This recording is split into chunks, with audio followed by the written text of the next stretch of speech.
Please welcome to the stage Mr. Vache Kahramanian to deliver the advocacy address.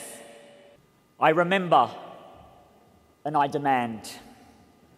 5 simple words that have come to embody the unity of the Armenian nation and the Armenian people who gather on this most solemn day of remembrance, the centenary of the Armenian Genocide. It is always difficult to find the words and the emotive courage to pen such an address. This year made all the more difficult with the gravity of why we have gathered here this evening. As I arrived at Sydney Town Hall earlier today, I took a moment to pause outside the steps of this grand and majestic building and to consider the significance of why we are gathered in this hall tonight.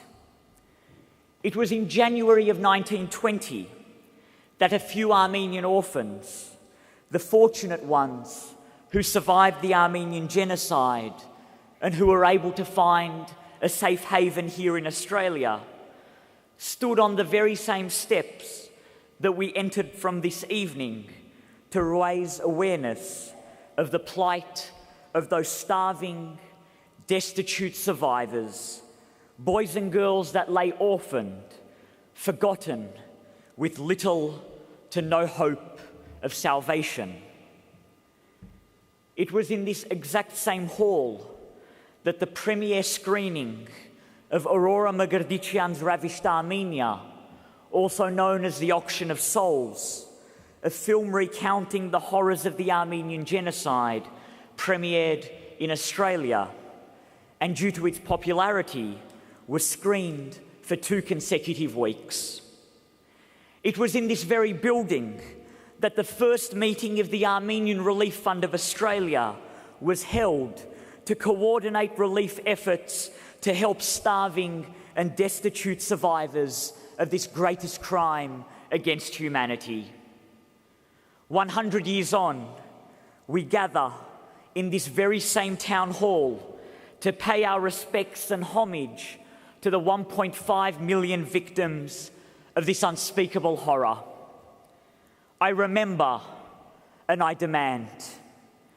Ralph Emerson once said, "We are of different opinions at different hours, but we may always be said to be at heart on the side of the truth." Tonight, this commemoration is testament to the words of Emerson that the truth will always be victorious. 2015 has seen an unprecedented level of advocacy here in Australia and around the world. Weeks ago, during a mass dedicated to the centenary of the Armenian Genocide in the Armenian Rite at the Vatican, His Holiness Pope Francis stood with the resolve of a true leader and declared that what happened to the Armenians was, and I quote, "the first genocide of the 20th century." In the past few days, we have seen nations, including Austria, Bolivia, Chile, and the Netherlands, stand up to Turkey's ongoing denial of the Armenian Genocide by taking the moral high ground and formally moving motions recognizing the historical reality of what occurred between 1915 to 1923. Hours ago, the German president called for the recognition of the Armenian Genocide. And in a matter of hours from now, the Federal Republic of Germany will affirm the historical reality of the Armenian Genocide by passing a motion in the Bundestag with the full support of the German government.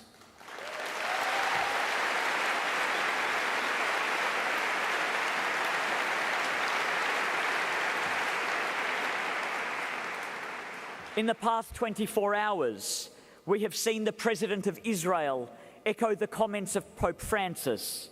We have seen leaders of nations, NGOs, and civil society call on Turkey to end its century of denial and to recognize the Armenian Genocide in order to initiate steps towards justice and reconciliation.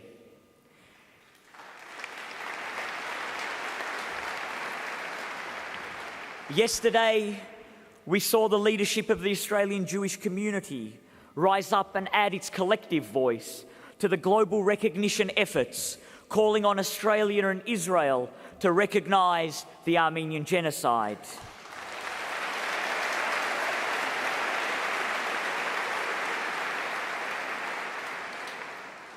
International celebrities, including George Clooney, System of a Down, Cher, Kim Kardashian, and along with sports stars from Andre Agassi to Martina Navratilova, have all joined in the call for recognition to ensure that the memory of 1.5 million victims of the Armenian Genocide is never allowed to be forgotten.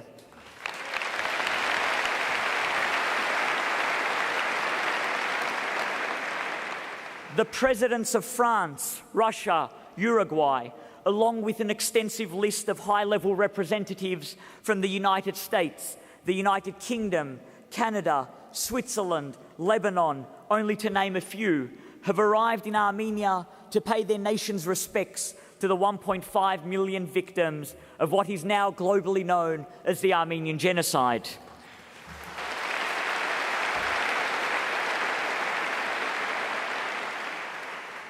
It is not surprising, though, that on this very same day, as the international community marks the centenary of the Armenian Genocide, there is another commemorative event taking place.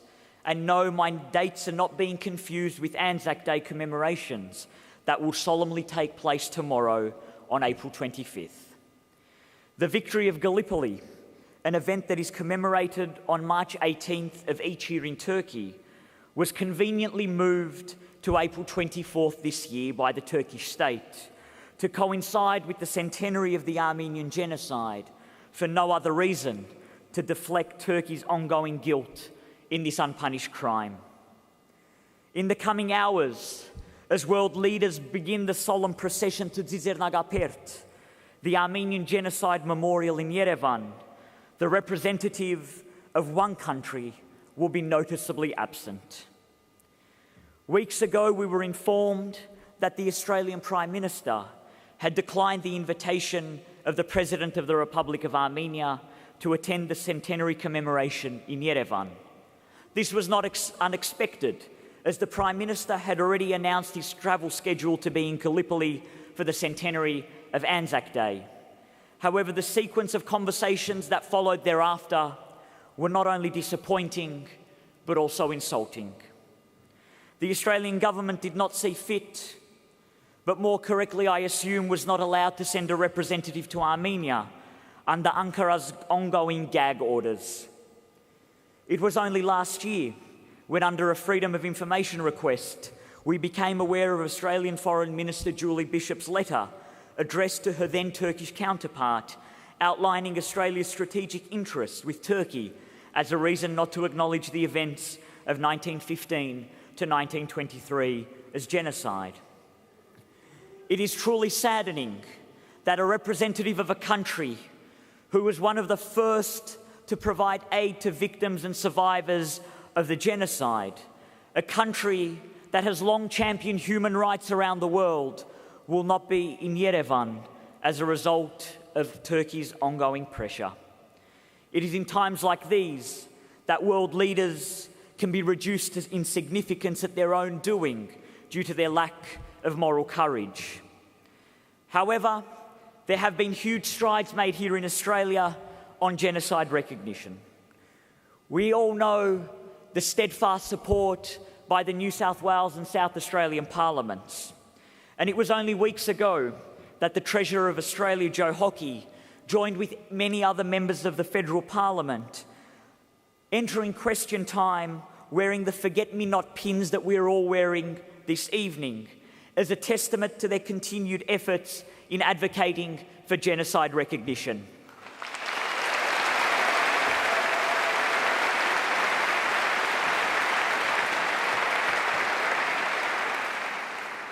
We have seen members of the Australian government break ranks to publicly advocate for the recognition of the Armenian Genocide by the Parliament of Australia. This is no longer the exception, but the norm. And from today, let us collectively work to ensure that the Commonwealth Parliament of Australia adds its voice in the recognition of the Armenian Genocide.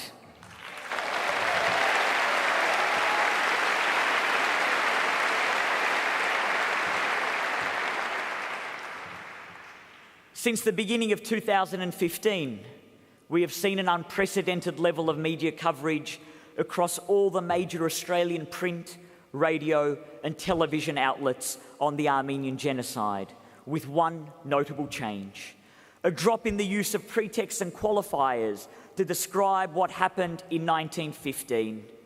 This in itself has been a huge feat in raising further awareness amongst the wider Australian public. The 20th century has seen some of the darkest chapters etched into the pages of history. 100 years on, 1.5 million innocent victims of this unspeakable crime still do not rest in peace. We still have a long path ahead of us. As the sun rises the day after April 24th, and after the bugles fall silent at Anzac Cove, let us collectively continue our resolve to bring justice and closure to 1.5 million people who were so brutally silenced in an attempt to rid the world of the Armenian people. 76 years after Hitler declared, "Who after all speaks of the annihilation of the Armenians," today I am proud to declare from this stage that I do, we all do.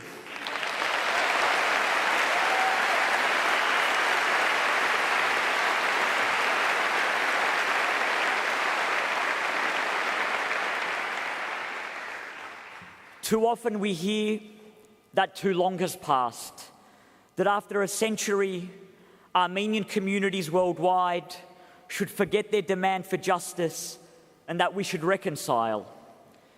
Forget our grandparents and great-grandparents, their brothers and their sisters. Forget those whom we have known and those who we did not have the opportunity to know. We should forget the evils bestowed upon our people and that we should forgive. Forgive those who do not seek forgiveness. Forgiveness can only begin with recognition and justice. I remember and I demand, lest we forget.